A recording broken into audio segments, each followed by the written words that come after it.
Boa noite, meus irmãos. Que a graça e a paz do nosso Senhor e Salvador Jesus Cristo seja com todos. Amém. Amém. Chegamos finalmente na última aula de Hebreus.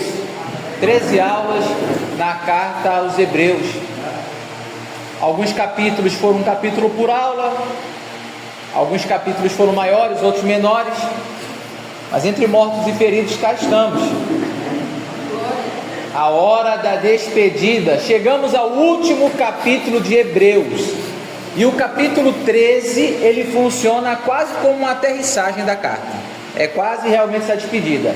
Depois da gente falar sobre doutrinas profundas, advertências sérias, como o caso da apostasia, a exposição sobre Cristo, sobre fé e perseverança, o autor termina dizendo: agora vivam assim. O título que a gente tem dado para esse estudo é Hebreus, a superioridade de Cristo. E o que é que isso quer dizer? Que essa supremacia de Cristo, essa superioridade de Cristo, ela precisa produzir uma vida cristã prática, fiel e perseverante. Não adianta a gente aprender o que Hebreus tem para nos ensinar, se isso não virar uma aplicação prática. Quando a gente está estudando homilética é a matéria que nos ajuda a organizar um discurso, seja ele uma pregação, uma aula, uma defesa para o juiz. Quem estuda isso é a homilética. E na homilética da pregação, a gente aprende que é importante demais a gente dar atenção devida à aplicação. Que a grosso modo, como é uma pregação? Você vai ler o texto da Bíblia, você vai contextualizar os irmãos, o que estava acontecendo ali naquele momento, ali o contexto. Depois você vai explicar o que é que está escrito ali, o que é que o texto quer dizer. E aí você chega na parte mais importante, que é a aplicação. O que é que aquilo tem que produzir na minha vida? Às vezes a aplicação ela é feita aos pouquinhos, ao longo da pregação, mas a aplicação ela é fundamental. Se você lê o texto, você explica bem o texto e encerra por aí, fica aquele, mas e daí? Então o capítulo 13 de Hebreus é essa aplicação geral de tudo que ele falou na carta. Poderíamos passar algumas sextas-feiras só nesse capítulo 13 aí para esmiuçar bem, mas a gente não vai fazer isso não. Vamos seguir devagar. Eu vou pedir que os irmãos abram a Bíblia no capítulo 13, que a gente vai ler todo o capítulo hoje, tá? Como é o último capítulo, como hoje é a despedida, farei o possível para ser rapidinho, mas talvez eu passe um pouquinho do horário hoje. Vou até botar aqui um cronômetro para eu não perder a hora. Hoje a gente vai ler tudo, o capítulo todo. Então, a fé aparece no cotidiano. Hebreus 13, do 1 ao 6. Vou pedir alguém para ler, por favor.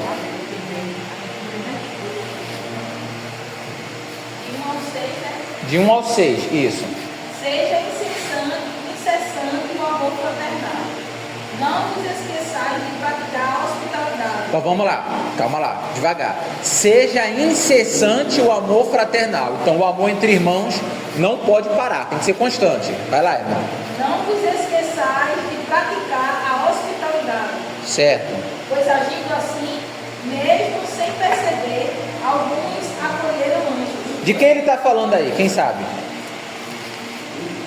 Precisamos praticar a hospitalidade, porque praticando a hospitalidade, houveram pessoas que sem saber estavam recebendo na sua casa anjos. Isso aí é uma referência a uma história da Bíblia. Quem consegue matar a charada? Não, Elias não era anjo.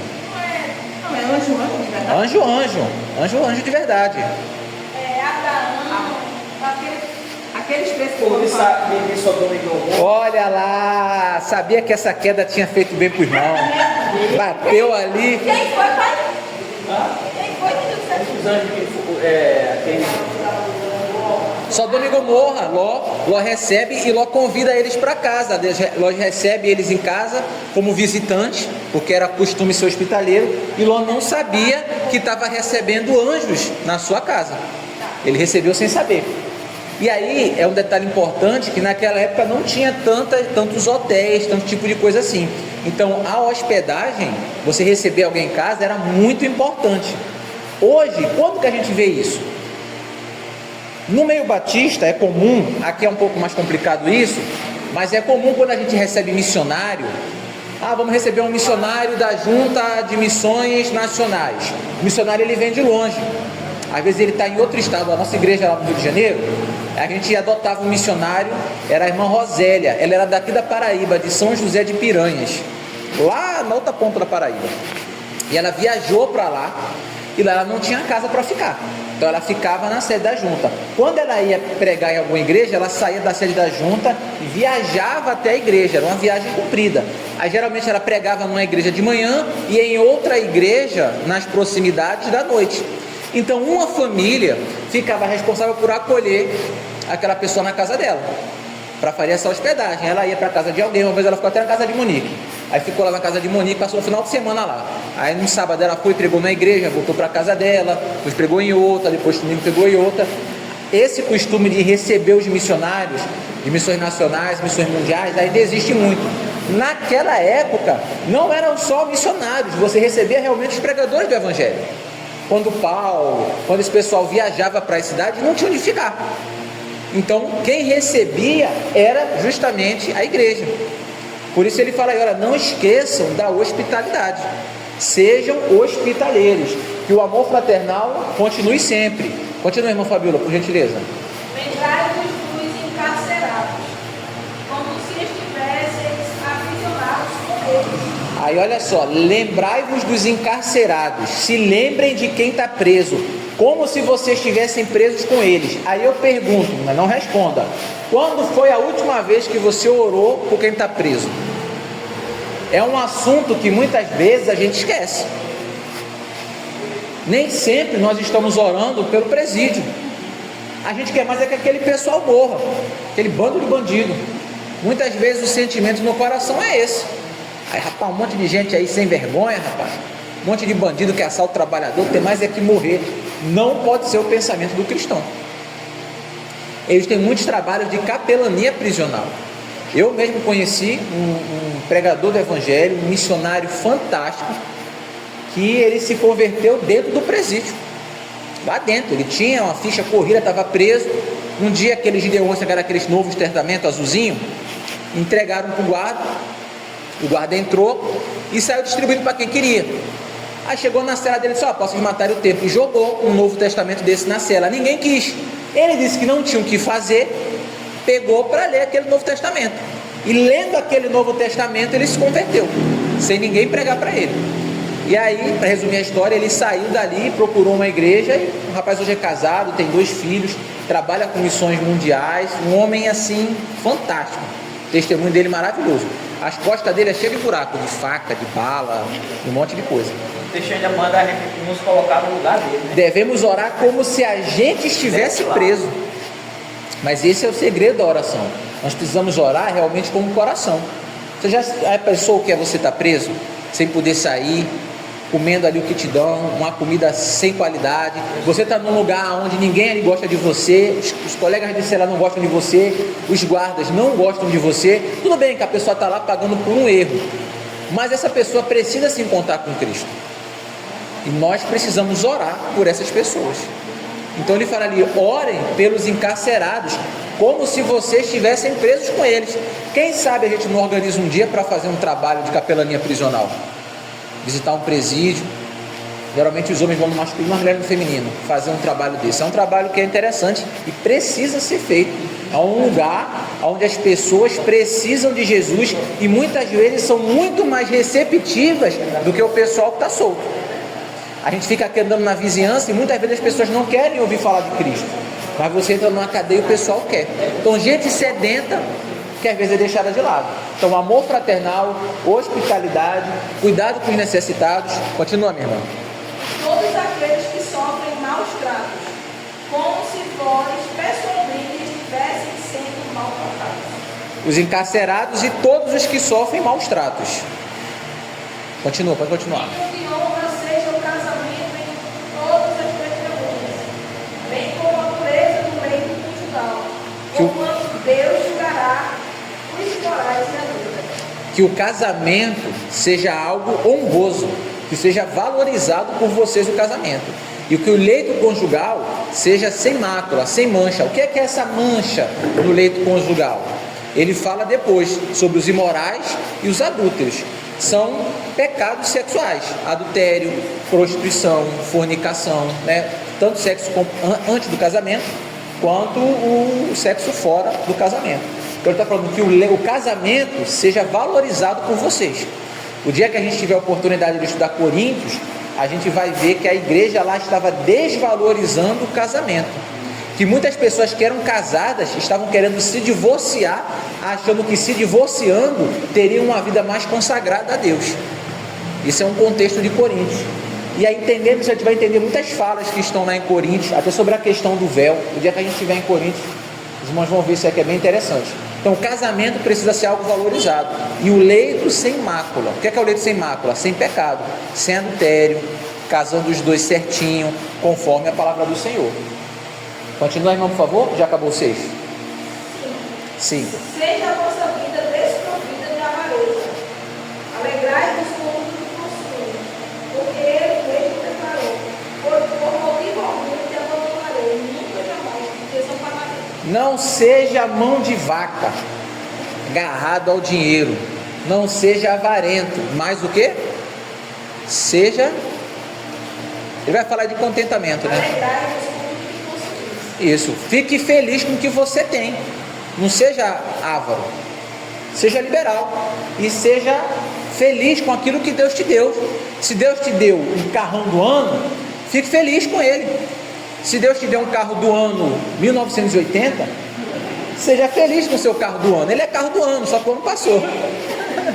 Ele é carro do ano, mas é um ano passado. Uma vez eu tive um Monza 88. Rapaz, mas aquele carro estava acabado. O bicho era bom. Eu nem trancava a porta, porque só eu sabia abrir a porta. Eu tinha que fazer um monte de caqueado para poder abrir a porta.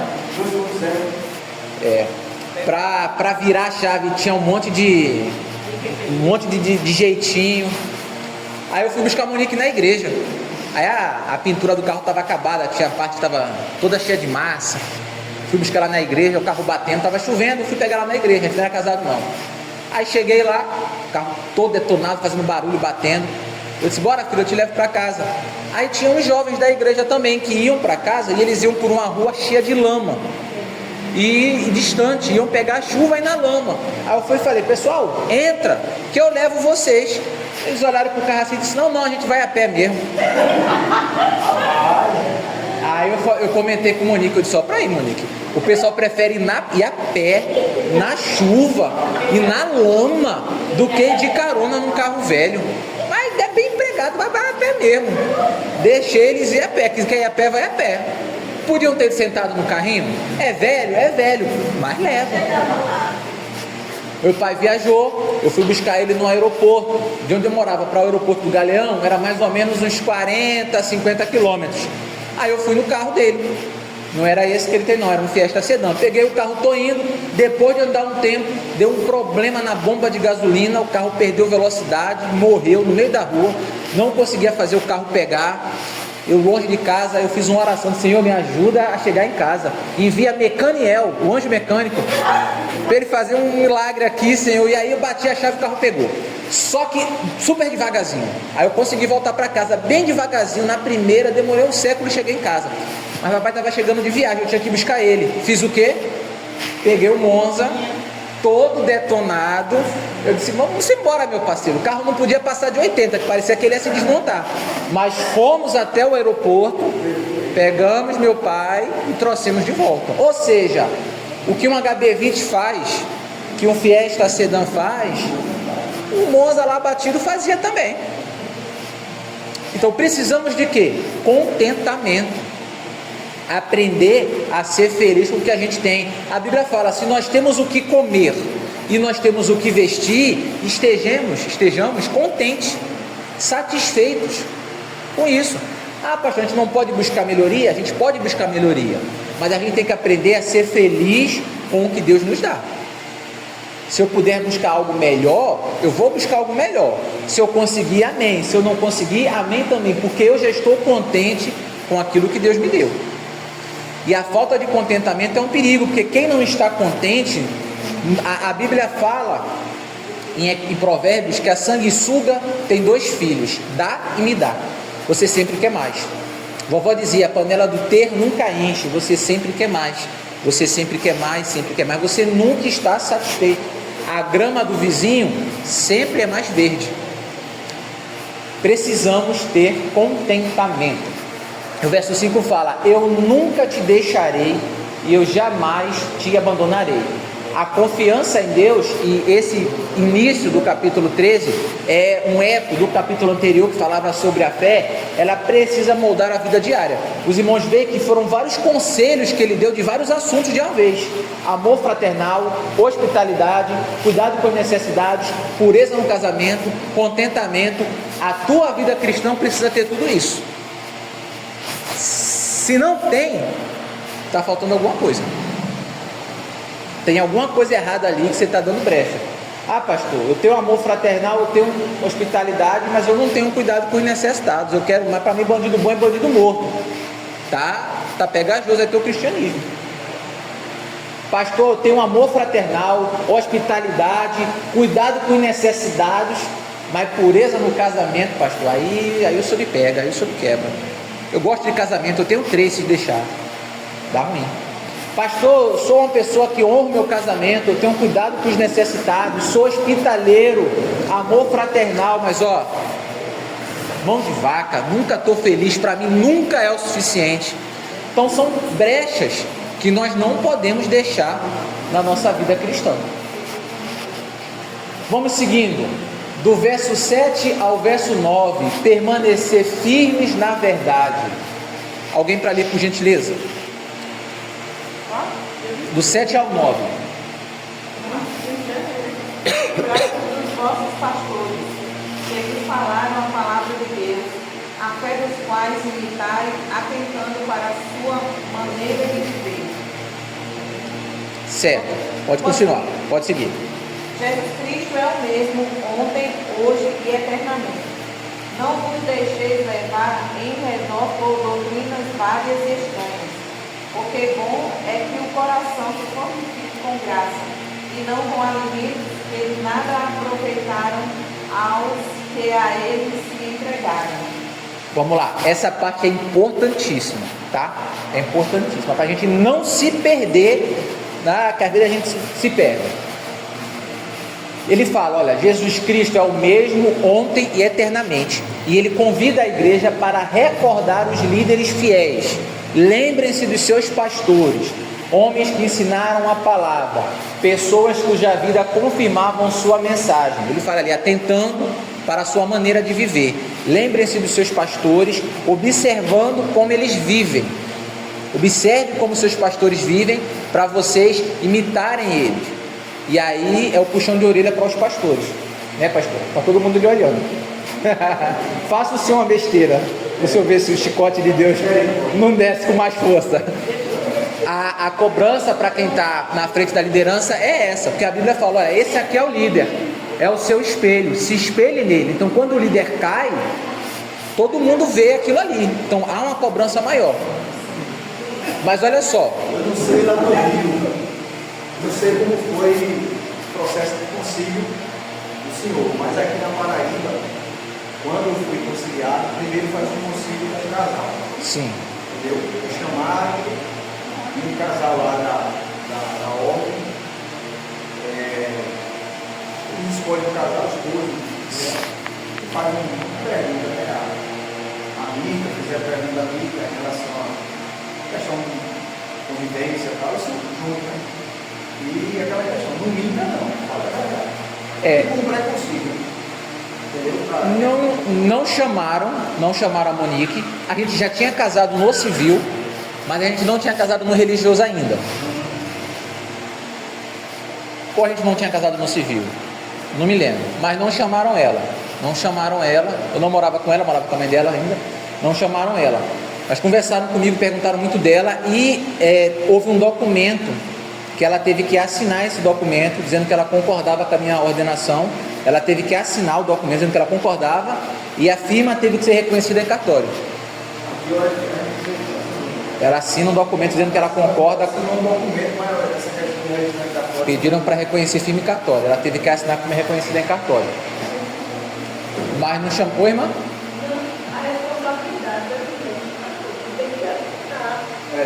Porque se a mulher não concorda, a igreja não ordena. Entendeu? Se a mulher fala assim, cara, não concordo que você seja pastor, não. A igreja não ordena. Em especial quando os dois. Quer dizer, cada caso é um caso. Às vezes a pessoa é crente, a mulher não é, se converteu no meio do caminho, uma pessoa, e cada caso vai ser um caso. Mas a grosso modo, se você é evangélica, a sua esposa é também, e ela não concorda, aí é complicado. A mulher tem que apoiar. Agora é aquilo, né? A mulher pode dizer que concorda da boca para fora. Aí é muito complicado. Mas pelo menos ela disse, né? Fala assim, Senhor, ela disse que concordava. Estamos ordenando debaixo da palavra dela. Então olha só, irmãos. O foco é homens que permaneceram fiéis a Cristo, mesmo nas dificuldades. Por isso, a fé deles pode ser imitada. O texto aqui não está enaltecendo o pastor. Não está colocando o pastor como uma figura especial, acima dos homens. Não é isso. Só que ele está falando assim, olhe para esses pastores que são exemplo, vejam como eles se comportam e imitem a fé deles, o modo deles agir. Não é que o pastor é o cara, mas ele precisa ser um exemplo. Então, aqui não está botando que o pastor é uma autoridade suprema, que manda e desmanda, não é isso. Mas ele está chamando a atenção para o exemplo. Esse verso é o centro do bloco. Cristo não muda. Líderes passam, gerações mudam, culturas mudam, mas Cristo permanece o mesmo. A estabilidade da igreja não está nos homens, mas em Cristo. Os líderes são lembrados porque apontavam para aquele que nunca muda. E porque Cristo é imutável, a igreja não deve correr atrás de novidades espirituais. O autor alerta contra doutrinas estranhas. A irmã leu isso. Dependência de rituais e confiança em regras alimentares judaicas. Irmã, lembra que a irmã leu? Lê de novo, por gentileza, irmã. Lembrai-vos dos nossos pastores, que vos falaram a palavra de Deus, a fé dos quais imitais, atentando para a sua maneira de viver. Verso 9.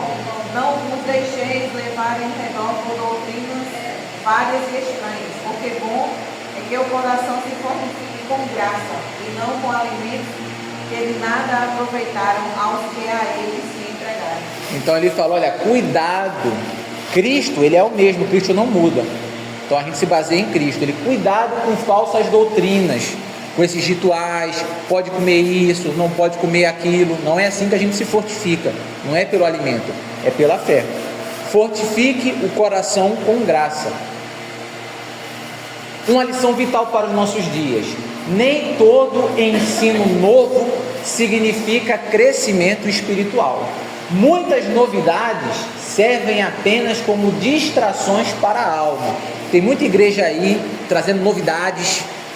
Isso aí às vezes é só distração para a alma. A força espiritual que precisamos para resistir aos ventos de doutrinas passageiras não vem de nós mesmos ou de rituais vazios.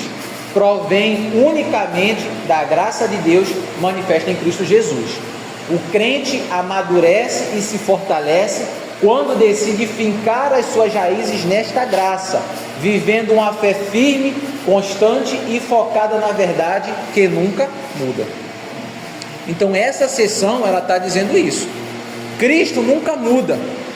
Olhem para os pastores, vejam o exemplo que eles estão dando, vejam como eles se comportam para que vocês possam imitar esse exemplo.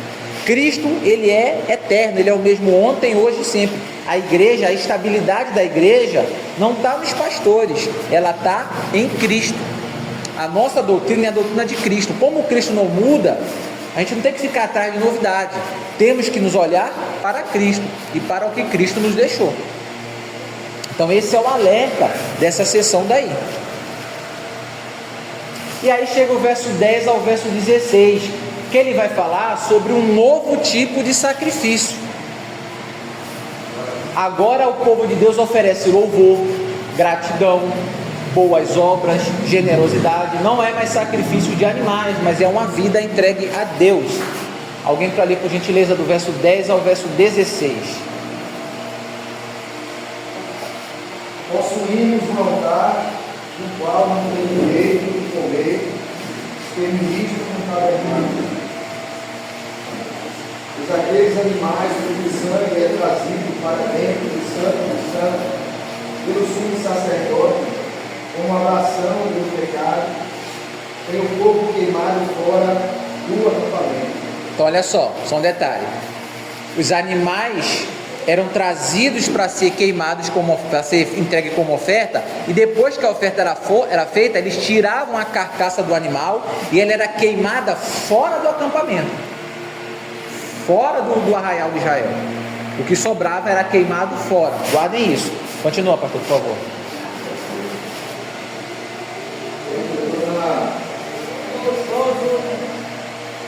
Essa versão que você está entendendo é muito nova. Oi? Essa versão é muito nova. É para 12. Por isso, para santificar o povo por intermédio do seu sangue, Jesus igualmente sofreu fora da porta da cidade. E aí, olha só, Jesus, quando ele foi sacrificado fora da cidade. Igual o animal, você começava o sacrifício lá dentro e queimava fora da cidade. Jesus, quando ele é sacrificado fora da cidade. Saiamos, portanto, ao encontro dele, fora do acampamento. Cristo está fora do acampamento. Então precisamos sair do acampamento em direção a Cristo. Vai lá, pastor. Levando conosco a mesma humilhação que ele suportou. Continua. Pois não temos na terra nenhuma cidade permanente, mas buscamos a que ali. Então nós estamos saindo da cidade para fora da cidade. Essa saída da cidade para fora da cidade é a saída do mundo, para fora do mundo, porque nessa terra nós não temos uma cidade permanente, nós aguardamos a cidade que há de vir. É o mesmo paralelo que ele fez a gente fez na aula passada, quando ele fala de Abraão, que buscava a Canaã, mas ele esperava uma Canaã superior, a Canaã celestial, que a migração do povo em direção a Canaã é um tipo, é um espelho da nossa migração para a cidade celestial. E aqui ele está repetindo isso. Os irmãos lembram disso? Mais ou menos? Sendo assim, por intermédio dele, ofereçamos continuamente a Deus o sacrifício de louvor, que é o fruto de lábios que confessam o seu nome. Esse é o sacrifício que a gente entrega agora: louvor, gratidão, boas obras, generosidade. Chegou no 16? De igual modo, não negligencieis a contínua prática do bem e a mútua cooperação, pois é desse sacrifício que Deus muito se alegra. Esse é o sacrifício que nós entregamos na nova aliança: a contínua prática do bem, louvor, adoração, tudo aquilo que ele já falou lá no começo. E nós, fazendo isso, estamos saindo dessa cidade em direção à próxima. Dúvidas? Podemos seguir? Então sigamos. E aí, verso 17 a 19, caminhando junto, obedecer e honrar os líderes espirituais, orar uns pelos outros, permanecer unidos na caminhada cristã, para que o façam com alegria e não gemendo, porque isso não vos seria útil. Vamos ler do 17 ao 19. Obedecer a voz dos pastores e centrais de Israel, que eles velam por nossas almas, como aqueles que hão de dar conta delas, para que o façam com alegria e não gemendo, porque isso não vos seria útil. Certo, vamos parar um pouquinho. Então, olha o que ele fala: obedeçam aos vossos pastores, porque eles são pessoas que vão dar conta a Deus da alma de vocês. Então Deus vai cobrar do pastor sobre as ovelhas. As ovelhas pertencem a quem? Ao Senhor. Lembra que Davi era pastor de ovelha? Mas as ovelhas não eram de Davi, elas pertenciam a Jessé. Jessé era o dono do rebanho. Davi trabalhava para o pai dele, olhando as ovelhas do pai. É a mesma coisa. O pastor, ele é como se fosse um empregado que está tomando conta das ovelhas do sumo pastor, de quem as ovelhas, de quem é o dono das ovelhas. Então as ovelhas não pertencem ao pastor, não é o meu rebanho, mas é o meu rebanho no sentido de que eu estou tomando conta dessas ovelhas para o pastor. E eu preciso dar conta dessas ovelhas, porque vai ser cobrado de mim. Então há uma responsabilidade sobre o pastor. Deus vai cobrar isso dele. Deus vai cobrar isso dele. E às vezes a gente puxa essa responsabilidade para a gente e se bota numa dor de cabeça.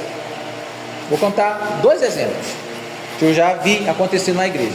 Determinada igreja, um pastor falou assim: irmãos, olha só, querem um conselho? Façam desse jeito, que é melhor.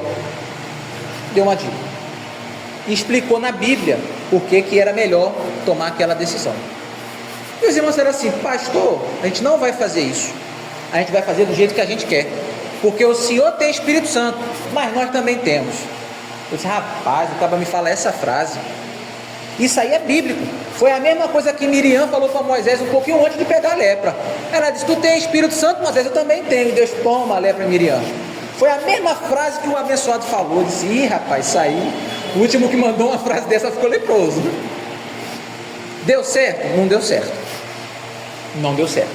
Não estou dizendo aqui que a gente não possa discordar do pastor, mas a gente tem que entender quando é uma direção que a igreja deve acatar e quando é só um achismo. Por exemplo, pastor, meu irmão, acho que a gente podia pintar a igreja de verde. Ah, irmão, pastor, não sei, amarelo é melhor. Pastor, não sei, verde, amarelo. Não é isso. Mas às vezes o pastor dá uma direção realmente espiritual para a igreja. Irmãos, olha só, a orientação bíblica é essa daqui, vamos por aqui. E a igreja bate o pé. Não, pastor, não vamos. Quando você faz isso, você está puxando para si a responsabilidade, porque se aquele negócio der ruim, de quem que Deus vai cobrar? De você. Uma outra situação, o pastor estava orientando na igreja sobre como proceder numa situação, e a igreja falou, um irmão falou assim: pastor, não precisa nos dar o conselho, porque nós sabemos resolver essa situação. O pastor disse: então tudo bem, se os irmãos sabem, não estou aqui mais para dar conselho. E aí depois o pastor conversando comigo, eu falei: falaram isso para o senhor, pastor? Ele disse: falaram, Adriel, mas eu até gostei, porque agora a responsabilidade saiu dos meus ombros. Se der ruim, agora é eles que resolvam, Deus vai cobrar deles, porque eu ia dar o conselho. Olha, irmãos, como que se resolve essa situação? É assim, fala: pastor, nem precisa falar, a gente sabe resolver isso sozinho. Então puxaram para si a responsabilidade, agora é com eles. Muito cuidado, meus irmãos, para você não querer segurar uma batata quente que não era para você estar segurando. Então perceba, não estamos endeusando a figura do pastor, mas o pastor, ele é a liderança, e se é uma liderança, a gente precisa seguir. Deus dá a visão para o líder, entendeu? O pastor falou: irmão, a gente vai fazer aqui, vamos evangelizar essa rua, meio-dia a gente para. Deu meio-dia: irmão, vamos parar. Pô, pastor, vamos até ali, não sei o que. Estou dando um exemplo. Pastor, irmão, acho que tem que parar, está na hora. Mas pastor, vamos. Aí o pastor olha assim: não, meu irmão, não, vamos não. Pronto, decisão, foi decidido. É porque Deus sabe, Deus trabalha no coração. Então a gente pode conversar, a gente pode dialogar, mas tem que aprender a obedecer a nossa liderança, obedecer o pastor que Deus coloca sobre as nossas vidas. Não é obedecer os pastores, é obedecer o pastor. Quem é o pastor da igreja? Quem é o pastor presidente?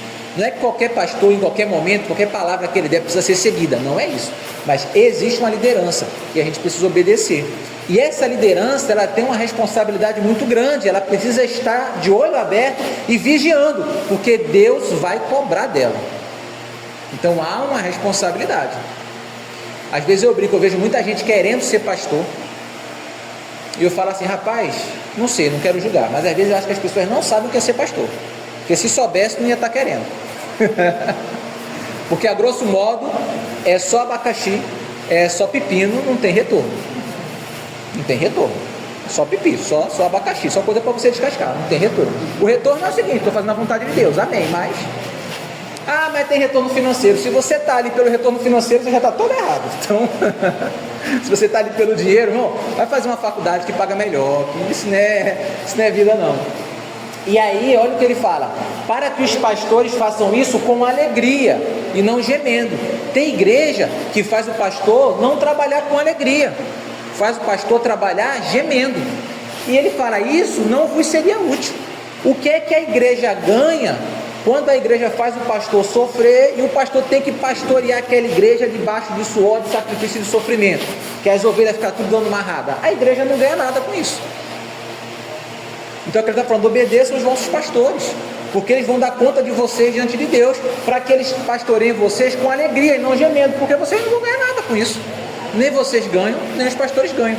Os irmãos sabiam que pastor está ali, agora me fugiu o dado, se é no top 3 ou é no top 5 das atividades que mais causam problema psicológico, problema de estresse, ministro religioso. É uma das atividades que mais traz problemas assim nessa área. Porque toda profissão, a grosso modo, quando dá hora você bate seu cartão, você vai para casa. Entendeu? Pastor, não. É gente que morre, gente que passa por problema, é uma situação complicada. Continua lendo, irmão, pode continuar. Orai por nós, porque confiamos que temos pouco de Deus com aqueles que não querem colocar em meus caminhos. Então aí o autor agora está pedindo oração por ele. Orem por nós os pastores, porque nós temos uma boa consciência, a gente sabe que está fazendo o trabalho direitinho. É até o 19. E rogo-vos com instância que assim façais, para que Deus mais depressa nos seja restituído. E aí ele está pedindo para que os irmãos orem para que ele possa chegar logo na igreja, né? Por algum motivo a gente não sabe quem escreveu, mas alguém estava impedido de chegar até essa igreja. 19, né? Fechou. Então, a vida cristã, ela não é uma vida isolada, é uma vida de comunidade. Precisamos orar uns pelos outros, precisamos estar unidos uns aos outros, precisamos congregar na nossa igreja. A gente ora pelo nosso pastor, precisamos de um pastor. Irmãos, eu vou ser pastor na minha casa. Eu sou igreja em casa. Não é. Você está sozinho. Quem é que é seu pastor? Entendeu? É igual, acontece muitas vezes a pessoa é pastor e não congrega numa igreja. Como assim você não congrega em nenhuma igreja? Como que você não congrega em nenhuma igreja? Você é o quê? Eu sou pastor itinerante, eu prego aqui, prego ali, prego lá. E qual é a sua igreja? Não tem igreja, está errado isso aí. Crente, povo de Deus, precisa estar em comunhão com o corpo de Cristo. Precisamos estar unidos a uma igreja.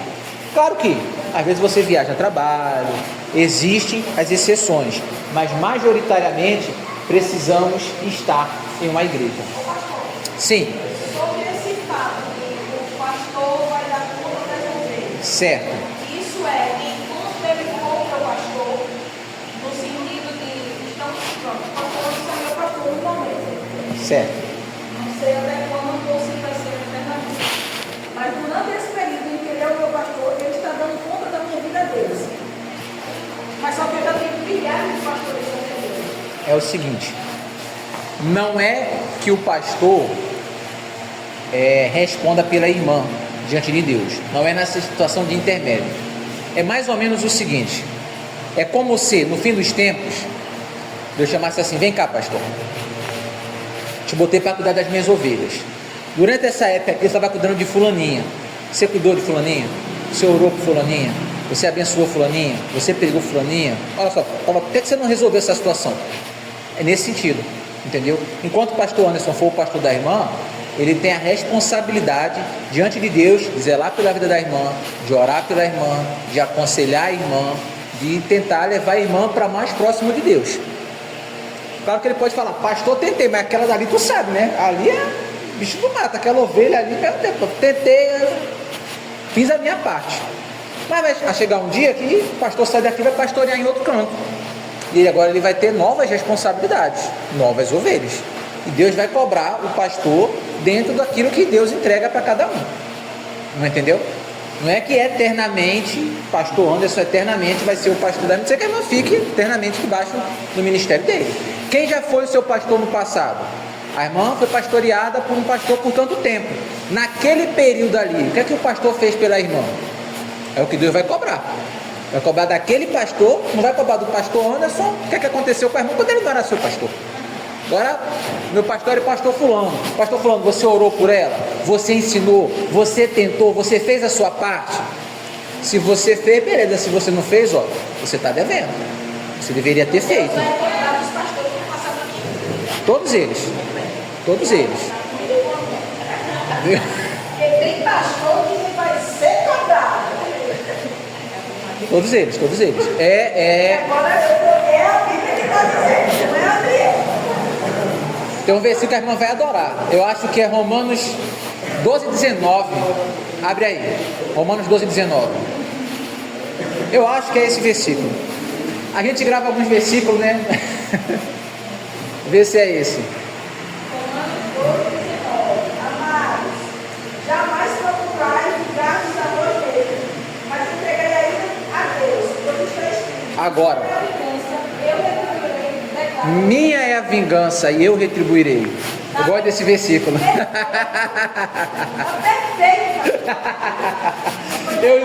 Eu li um livro de criança e tinha um pirata e eles enganam o pirata e o pirata perde o navio. Aí depois o pirata arruma um outro navio e volta para caçar eles. Aí ele pinta na bandeira do navio Romanos 12, 19, porque ele queria dizer que ele ia se vingar das pessoas. Aí precisou gravar esse versículo.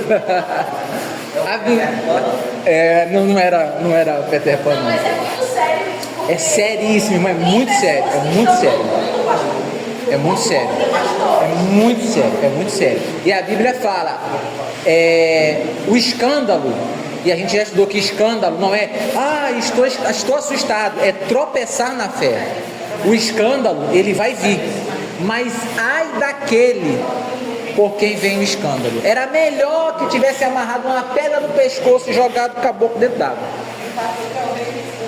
Então, isso é muito sério. O versículo inicial fala assim: olhem para os seus pastores. Olhem para os seus pastores, imitem a forma deles se comportarem. Então, a igreja é orientada a olhar para o pastor. Quando o pastor faz uma besteira, acaba que impacta todo mundo. É muita responsabilidade, é muito sério. Todo mundo tem responsabilidade diante de Deus. A irmã tem. Se a irmã fizer uma besteira, seus filhos vão se escandalizar. Todo mundo vai ter responsabilidade. Mas quando você está numa posição de destaque, é um escândalo muito grande, porque está todo mundo te olhando. Olha o exemplo do Papa. Vamos supor que peguem, eu nem sou católico, pegaram o Papa num cabaré, num bordel. Imagina que escândalo para o cristianismo, para a igreja católica. É algo assim, absurdo. Entendeu? Pastor, que quando as pessoas que não são evangélicas vêm dizer assim, por exemplo, que vai ter uma festa ali em São Pedro. Isso. Aí tem banda, mudando e tal. E às vezes tá acontecendo alguma coisa na minha família mesmo. Tem alguém andando no palco lá na festa. Aí as pessoas diziam que era assim, ó. Vai, tá todo mundo dançando. Dança também, tem um pastor, não está vendo. Quer dizer, eles mesmos já têm na mente deles que eu faço, de certo modo, eu deixo de fazer porque o meu pastor vai prestar atenção na minha vida. Então, querendo ou não, é uma responsabilidade. Eu trabalhei, tinha um rapaz no meu trabalho, que ele era da Marinha, ele era satanista, né? Feiticeiro mesmo, de fazer magia tal, não sei o quê, mas era meu colega. E todo mundo dizia que ele ia pro inferno, todo mundo pregava pra ele e tal. E aí ele estava muito chateado, que ele, o pessoal fica dizendo que eu vou pro inferno e tal, não sei o quê.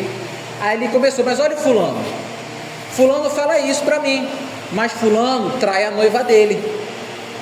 Cicraninho fala que não sei o que lá, que eu vou pra igreja, mas Cicraninho vai num cabaré, tinha um cabaré perto do quartel da gente, Cicraninho vai ali no bordel, entendeu? Fulano é filho de pastor, lembra disso? Fulano é filho de pastor e faz isso, isso e aquilo, e eu que vou pro inferno?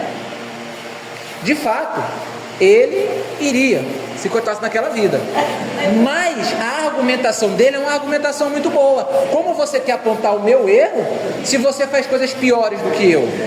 Eu não traio a minha noiva, você tem uma noiva e trai ela, uma mulher ali no cabaré, teu pai é pastor, você devia dar um exemplo maior. Cadê a argumentação? Então, o testemunho da gente causa muito impacto. E quem está na função de pastor, isso é muito mais cobrado, porque o erro do pastor é um erro muito grande. E Deus vai cobrar os pastores. Deus vai cobrar os pastores. Eu terminei de ler essa semana um livro chamado O Pastor Aprovado. É um livro de 1600 e pouco. E ele fala sobre como o pastor deve se comportar. E numa parte do livro o rapaz fala assim: ele fala isso, Deus vai cobrar de você o que você tem feito. Se você não quer, sai. É melhor você sair do que você ficar com essa dívida aberta. Muitas pessoas estão na frente de um ministério, mas não estão dando ali o seu melhor para Deus. E Deus vai cobrar dessas pessoas. É algo muito, muito sério. Muito, muito sério. Tanto a queda, né, o pecado, o pastor quando comete um caso assim de escândalo, é algo muito complicado. Quanto o pastor quando não pastoreia como deve, não prega como deve, não ora pela igreja, não busca Deus, entendeu? Para qualquer coisa para as igrejas, Deus vai cobrar. Isso é seríssimo, isso é algo muito sério. E a Bíblia fala: minha é a vingança. A vingança não é pecado, é pecado para a gente. Mas Deus fala: minha é a vingança e eu retribuirei.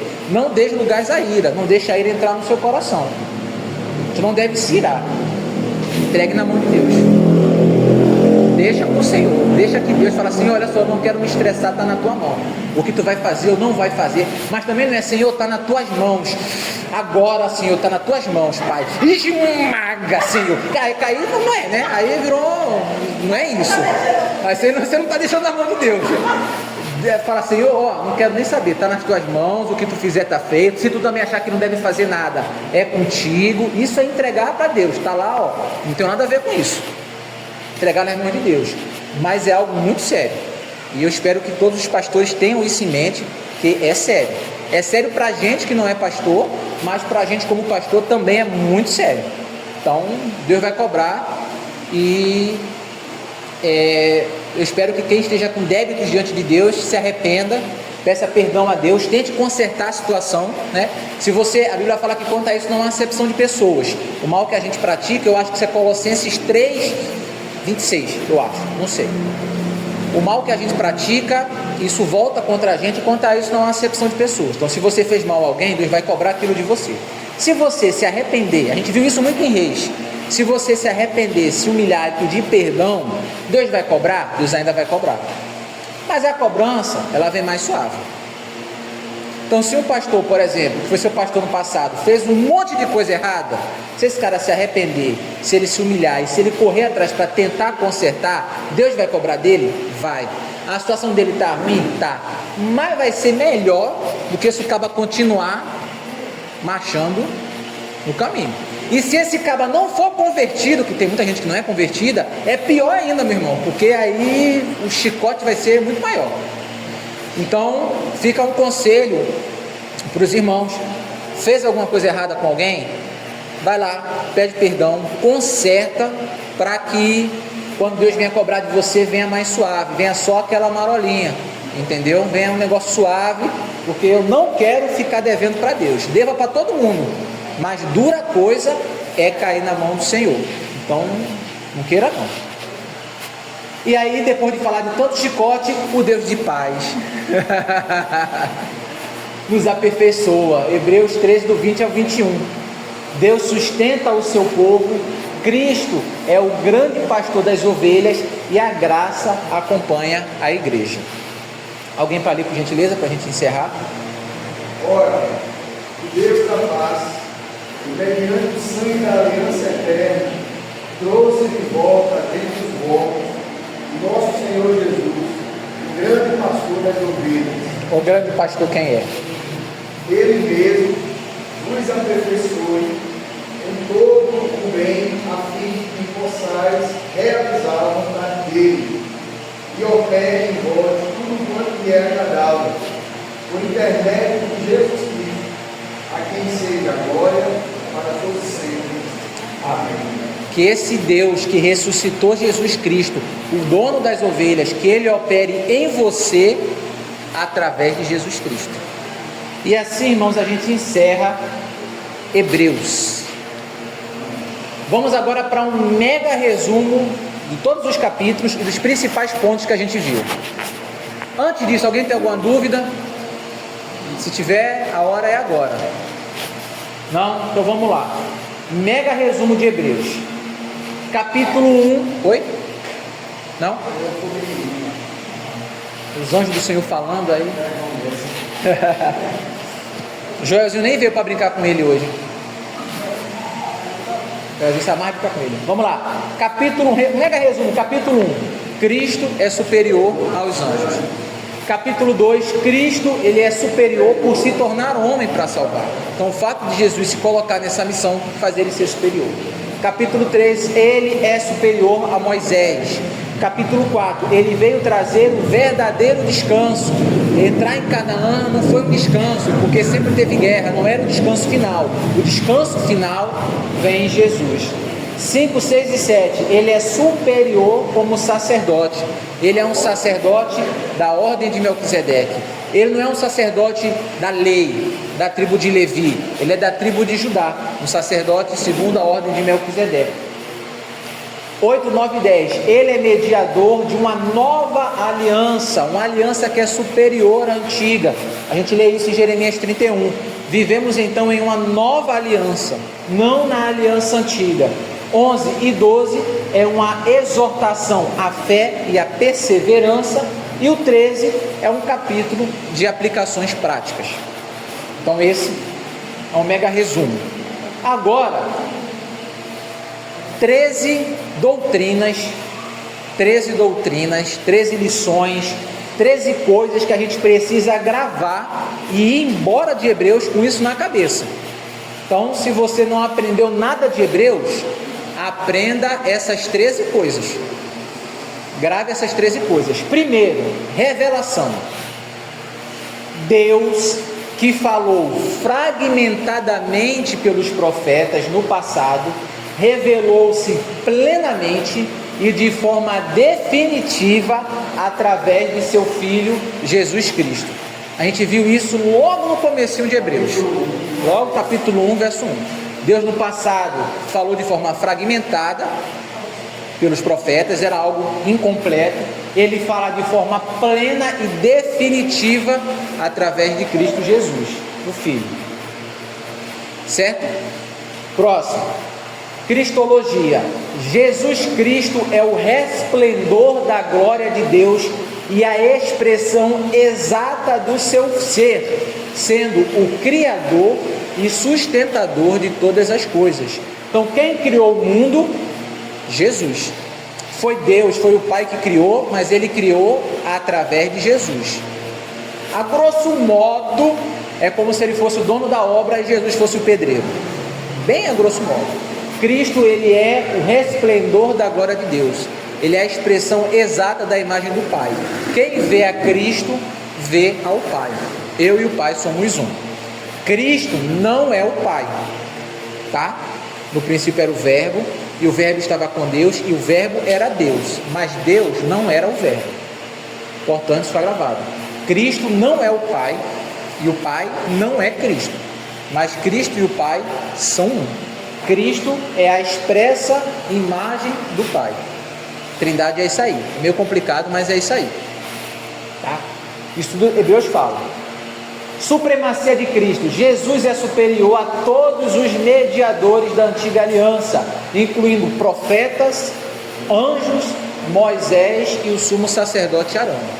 Jesus é superior a toda essa galera. Encarnação. O Filho de Deus precisou se tornar plenamente humano para se identificar como homem. Então Cristo não era meio homem, como Hércules na mitologia. Hércules, ele é semideus, ele é metade Deus, metade homem. Ele nem é Deus por completo, nem é homem por completo. Ele é semideus. Não é o caso de Cristo. Quando a gente toma café com leite, eu boto café na minha xícara, 100% café. E agora eu boto leite. O que tem na minha xícara não é café. O que tem na minha xícara não é leite. É uma mistura nova, algo inteiramente novo, que nem é café, nem é leite. Não é o caso de Cristo. Cristo não é uma mistura, que nem é Deus nem é homem, ele é uma nova coisa, não é isso. Cristo, ele é uma xícara 100% cheia de café, 100 ml de café, e ao mesmo tempo 100 ml de leite, tendo só 100 ml, onde o café não se mistura com o leite, café é café e leite é leite, mas ao mesmo tempo que não se mistura, não dá para separar. O nome disso é união hipostática. Pastor, não entendi. Se você não entendeu, é porque você entendeu. Se você entender, é porque você não entendeu. Por isso a irmã entendeu. Entendeu? Ou não? Por isso a irmã entendeu. Se a irmã disser que entendeu, é porque a irmã não está entendendo. Amém. Mas é mais ou menos isso, tá? O Pai não é o Filho e o Pai não é o Espírito Santo. E Jesus não é o Espírito Santo, nem Jesus é o Pai. Mas Pai, Filho e Espírito Santo é um. Então, porque às vezes o pessoal fala assim, ó, já vi alguns exemplos. Gente, é fácil entender a Trindade. Quando alguém começar assim, vai vir coisa errada. Se eu pensar assim, gente, a Trindade é fácil, provavelmente vem coisa errada. Por exemplo, olha um acorde. O acorde de Dó maior é Dó, Mi e Sol. Acertei? Eu acho que é. Não, né? Dó, Mi, Sol, não? É qual Dó maior? Eu chutei aqui, eu acho que é esse. Eu acho que esse é o acorde de Dó. Então, Dó, Mi, Sol. Mas se não for Dó, Mi, Sol, é um acorde. Olha lá. Já terceira e quinta já me perdi. Vamos lá. Um acorde, são 3 notas. Então, é isso. Deus é como se fosse um acorde. 3 notas. Só que aí, o Dó não é o Mi, nem é o Sol. Cada nota é diferente. E quando elas se juntam, elas formam um acorde. É bonito? É. Só que o Dó sozinho não é o acorde. O Mi sozinho não é o acorde. O Sol sozinho não é o acorde. Então, Jesus sozinho não seria Deus. Mas Jesus é 100% Deus. Oi? Eu entendi agora, eu não estou entendendo ainda. Não, esse exemplo que eu dei é um exemplo errado.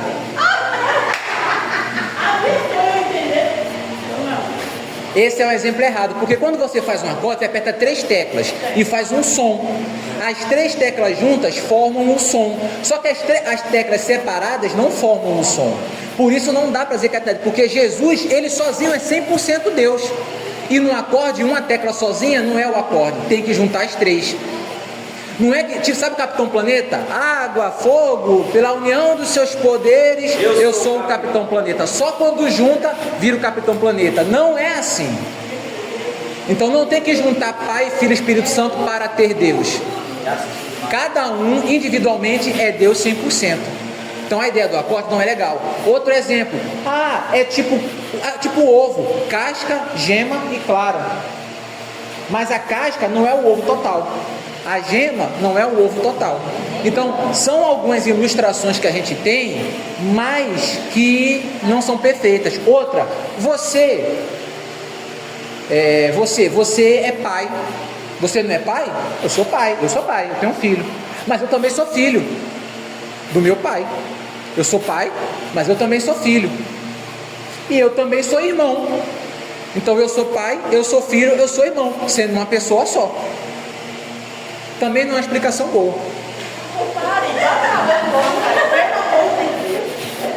Porque isso, o nome disso é modalismo. É como se Deus fosse um, e Deus ora aparece como Pai, ora aparece como Filho e ora aparece como Espírito Santo. São tipo máscaras que Deus coloca. Nós, a Bíblia ensina, o Pai é o Pai, o Filho é o Filho e o Espírito Santo é o Espírito Santo.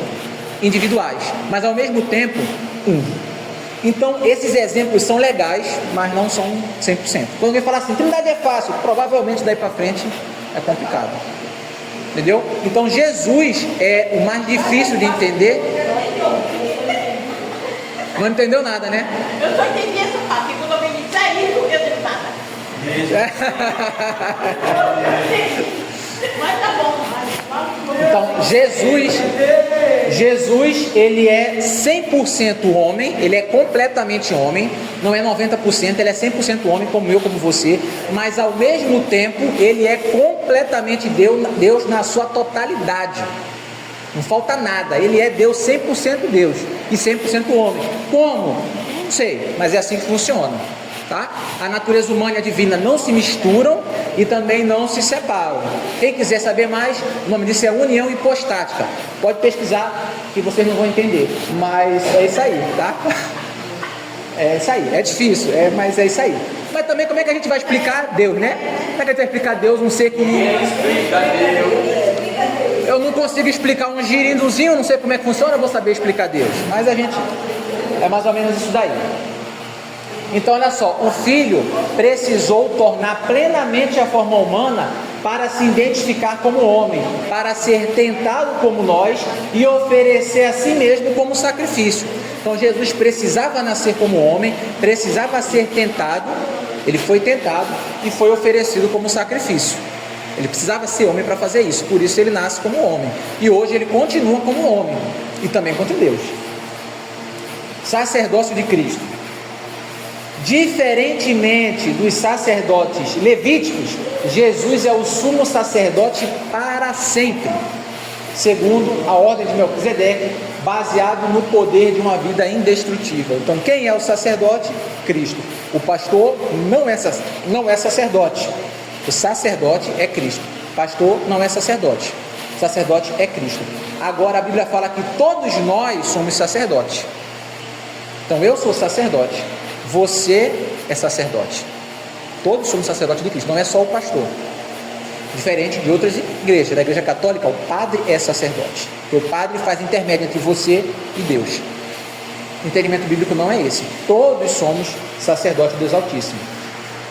Expiação. Cristo ofereceu um único sacrifício perfeito, o seu próprio sangue, para a purificação dos pecados, ao contrário dos repetidos sacrifícios de animais que não podiam remover o pecado. Então, um sacrifício só, sacrifício perfeito. Vamos lá, eu falei que são 13, né? 1, 2, 3, 4, 5, 6. Nova aliança. Jesus, ele é o mediador de uma nova aliança superior, que está escrita nos corações e é baseada no perdão definitivo dos pecados, tornando a antiga aliança obsoleta. Então não vivemos mais na antiga aliança.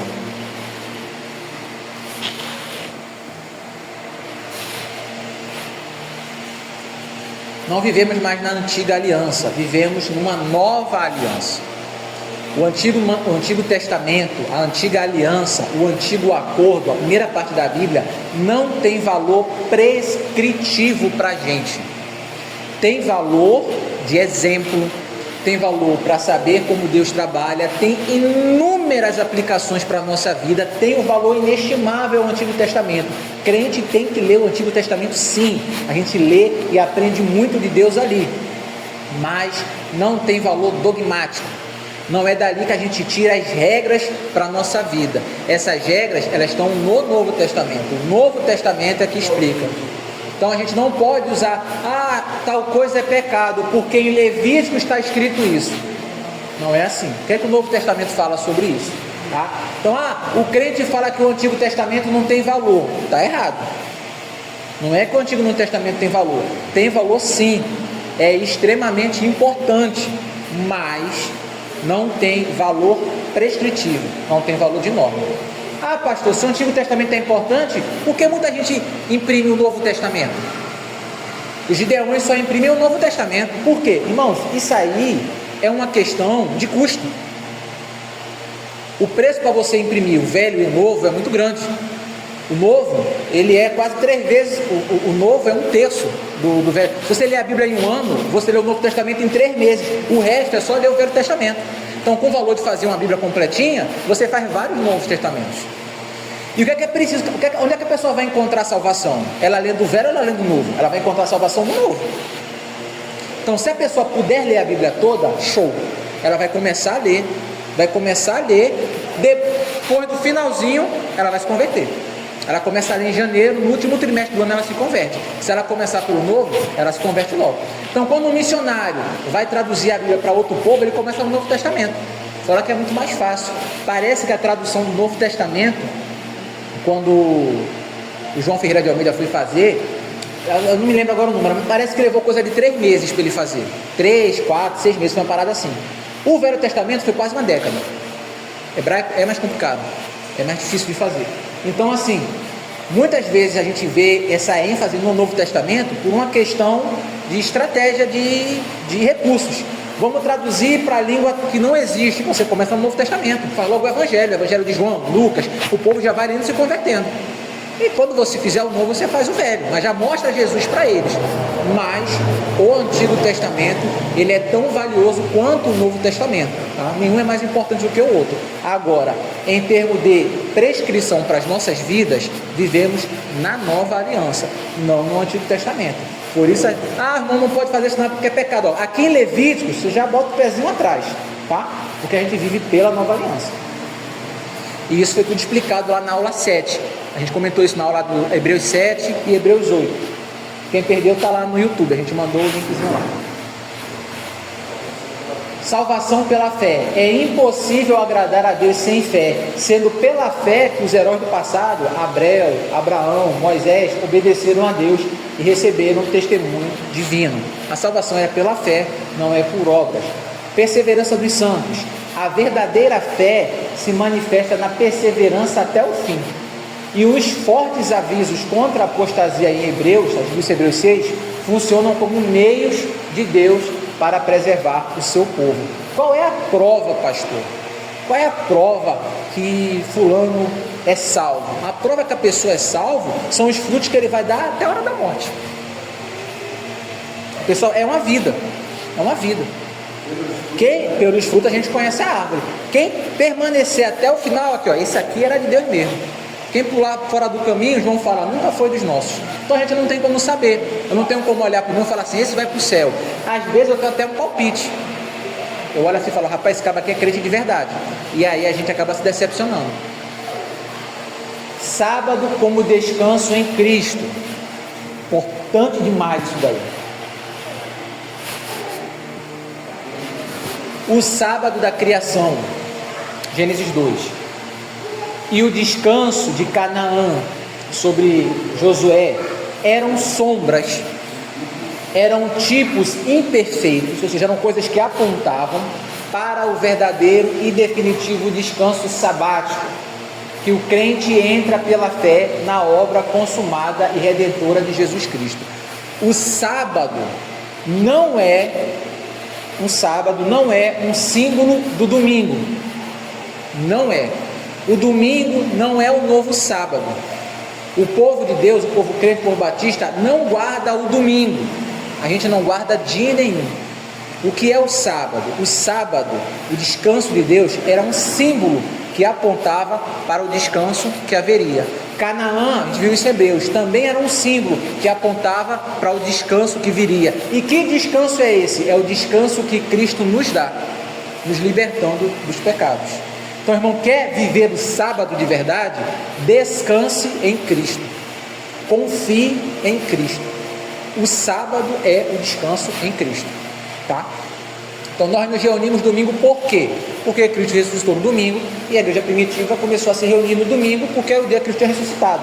Nós não guardamos o domingo, o sábado do Antigo Testamento não vira o domingo e a gente não guarda o sábado porque a gente não está na Antiga Aliança, então esquece a Antiga Aliança. Ah, pastor, mas tem não matarás, não roubarás. Beleza, eu não mato e eu não roubo, mas não é porque isso está escrito em Êxodo 20. Eu não sou da aliança do Sinai, eu sou de Sião, da Nova Jerusalém, da Nova Aliança. E na Nova Aliança Jesus fala, ame ao teu próximo como a ti mesmo. Como é que eu vou matar? Como é que eu vou roubar? Como é que eu vou adulterar? Como é que eu vou dar falso testemunho se eu tenho que amar o próximo como a mim mesmo? Então eu não faço isso, não é porque Deus escreveu nas tábuas, porque a Nova Aliança está escrito no coração em Cristo. Então a gente precisa ter esse discernimento. Senão a pessoa fala assim, tu crê os 10 mandamentos? Eu falo, eu creio. Tu guarda eles? Eu guardo. Eu não mato, eu não roubo. Você crê porque tu não guarda o sábado? Aí a gente fica mastigando migal. Então a gente não guarda os 10 mandamentos. Aprenda os 10 mandamentos. Ensine os 10 mandamentos para o seu filho, né? A gente ensina na igreja, mas entenda que a gente não guarda os 10 mandamentos, tá?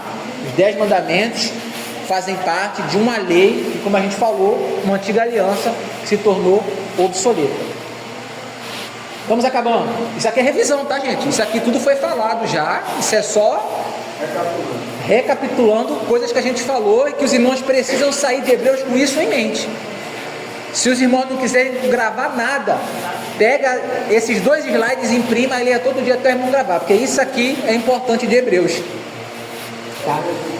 Acesso a Deus. Por causa do sangue de Jesus e do seu sacerdócio perfeito, os crentes têm plena confiança e ousadia para entrar nos santos dos santos, a presença de Deus. Então nós podemos ir direto a Deus, não precisamos de um intermediário, porque nós temos Cristo, que é quem abriu esse caminho para a gente. Igreja é a casa de Deus. A igreja é a verdadeira casa de Deus, não o templo físico. Essas paredes aqui não são a igreja, nós somos a igreja. Isso está no nosso estatuto, está lá, a Igreja Batista Nova Aliança, que tem a sua sede, isso aqui é só a sede, mas quem é a igreja? Nós somos, isso aqui é parede, amanhã ou depois isso cai, isso vende, a gente vai para outro canto. A igreja somos nós somos uma igreja local, mas a grosso modo fazemos parte da grande igreja, a igreja invisível do Deus vivo, que ela não tem fronteiras, são todos a coleção de todos os salvos. Tem os que já estão aqui, os que ainda estão na terra, tem aqueles que já estão na glória. Aí chamam de igreja militante, que é quem está ainda na luta, e a igreja triunfante, que é que está no céu, já não está mais com dor de cabeça, está só no bem bom agora, já pagou a etapa dele de sofrimento.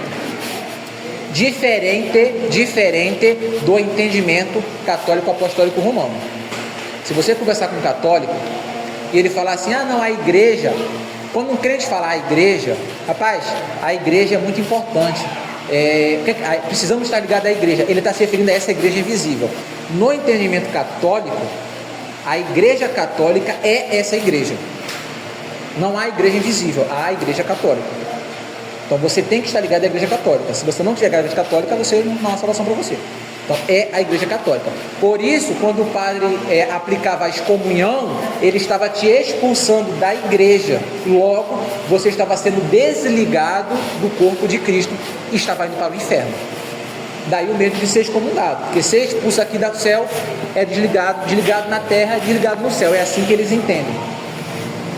Então, é diferente o entendimento. Às vezes, tem um colega que é católico, eu conversando com ele, e aí o cara falou assim, mas você está querendo dizer o que como igreja? E aí eu me liguei nisso. No nosso bate-papo, quando eu falava igreja, ele entendia outra coisa. E quando ele falava igreja, eu entendia outra coisa. Aí eu falei, não, quando eu falo igreja, eu falo assim, todo mundo que for para o céu, tal. Ele disse, tá, entendi. Então, há uma diferença. Por que eu estou falando isso? Se você estiver batendo papo com algum colega católico, quando você falar igreja, talvez ele tenha um entendimento diferente do que você está pensando. Diga, meu irmão.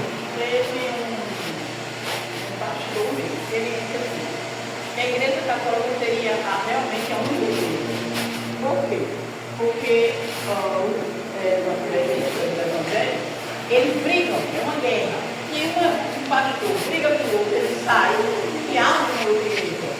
Se um padre brigar com o outro, ele não consegue sair e abrir outra igreja. Então, é como se eles fossem realmente um só no mundo todo, e isso aí de guerra não existiria, só existiria enfrentamento. Por isso que não há luta de guerra. Tá. Isso realmente é muito errado. Um pastor brigar com o outro, sair e abrir outra igreja. Isso não está certo. Deus não trabalha assim, tá? Agora, dizer que a igreja católica, que isso não acontece lá, é conversa. A igreja católica fala muito, a igreja ela é una. Não é não, tá? Por exemplo, vocês sabiam que existe uma igreja católica brasileira, com um papa brasileiro e tudo? Existe. Joga lá no Google, igreja católica brasileira, tem até um papa brasileiro. É que a igreja católica não reconhece. Entendeu? Lá no ano 1000 e pouco, 1200, houve o grande cisma do Oriente, rachou a igreja católica apostólica romana e a igreja católica bizantina. Dentro da igreja católica há subdivisões, só que acontece, a doutrina católica ela é muito fluida, então ela fala, não, é todo mundo católico. Por exemplo, essa questão de adorar os santos, isso é muito do Brasil, em outros países não tem tanta adoração a santo feito aqui não. Mas a igreja fala, não, está todo mundo aqui. E aí quando você faz vista grossa para todo mundo, está todo mundo debaixo de um grande guarda-chuva.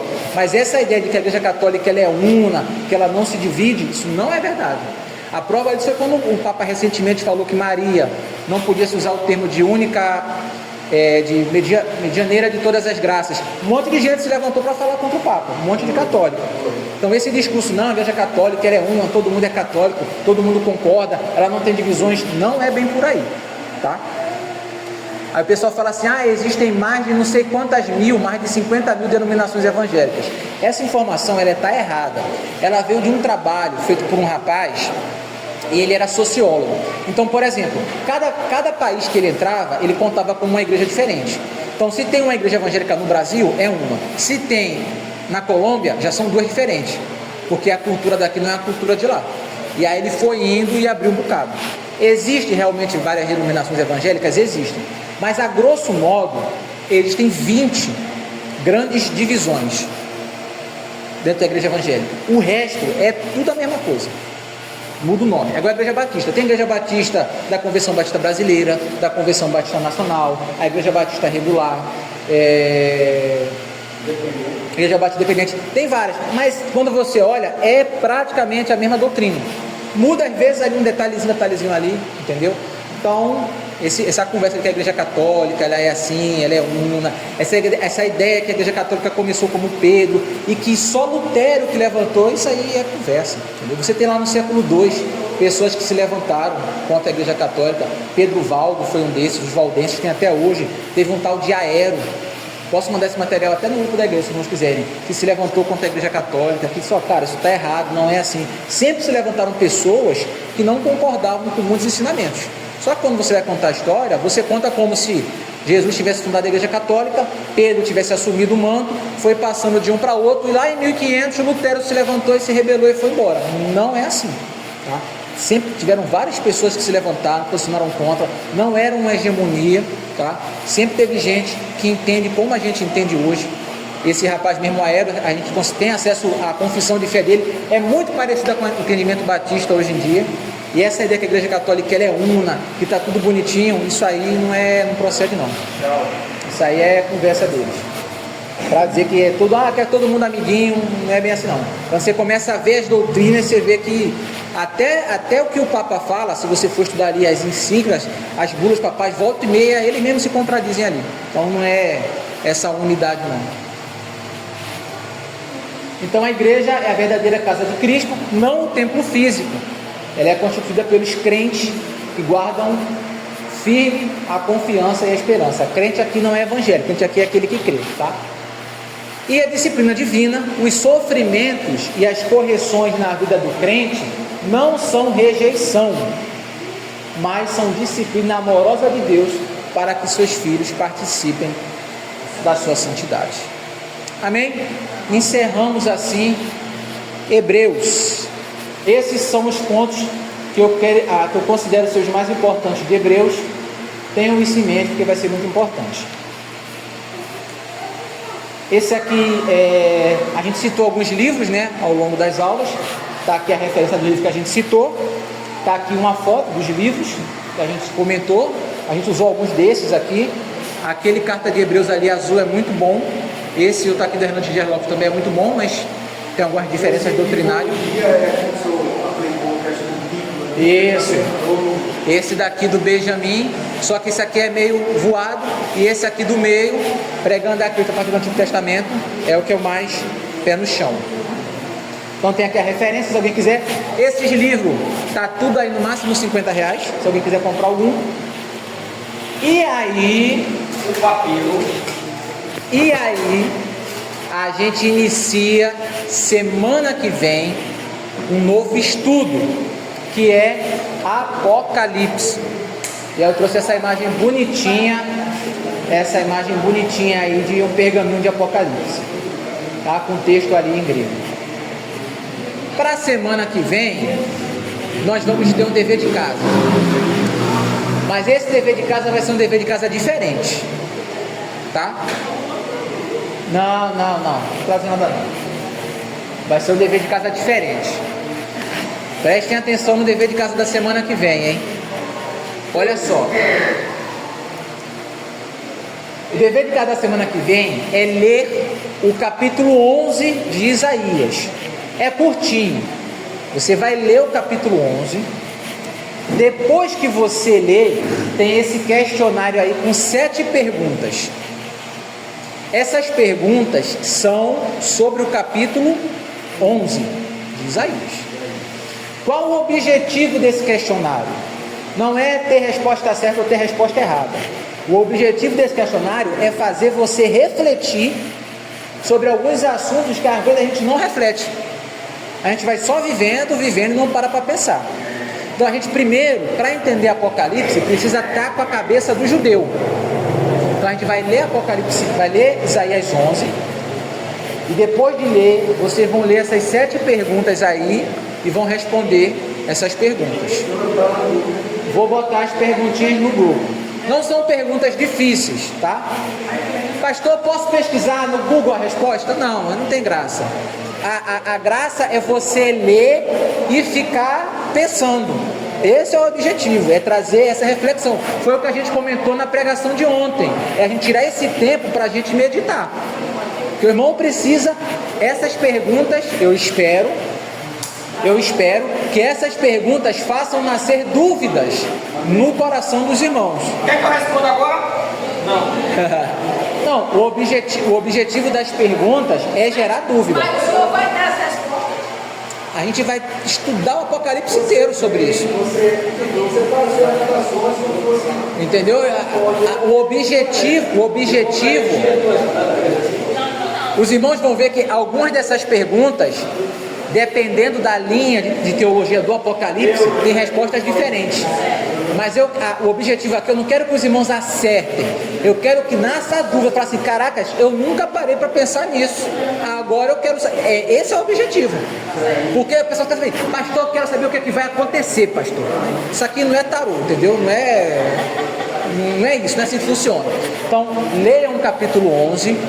Leiam as perguntas e eu espero que surjam dúvidas no coração dos irmãos. E aí, a partir da semana que vem, a gente vai começar a caminhar no Apocalipse muito tranquilo, muito calmo, muito na paz. Mas deve perguntar da semana que vem ou vai ser ao longo da semana? Não, essas 7 é para a semana que vem. Tá, vamos comentar essas perguntas aqui em sala, tá? Vamos dar uma resposta definitiva para todas elas? Talvez sim, talvez não. Mas a gente vai mostrar na semana que vem algumas linhas. Falar assim, gente, olha só. Tá vendo essa pergunta aqui? Esse pessoal pensa desse jeito porque essa pergunta eles imaginam desse jeito. Já quem pensa assim, e a gente vai fazer antes de entrar em Apocalipse. Vai ser bem legal. Oi? Eu vou corrigir as perguntas de Fabio. Amém. Agora é esquecer uma coisa. Do que, pastor? É esquecer o textual. Hoje. Antes de É verdade, a gente entrou e não falamos. Vamos falar então, antes de terminar. Hein, meus irmãos? A gente não falou nosso texto áureo antes que não falamos no começo. Então vamos lá, no 3. 1, 2, 3. Antes crescei na graça e no conhecimento de nosso Senhor e Salvador Jesus Cristo. A Ele seja a glória, assim agora como no dia da eternidade. Amém. Isso. É porque algumas versões tem já a Ele seja dado a glória. Outras só tem a Ele seja a glória. Amém.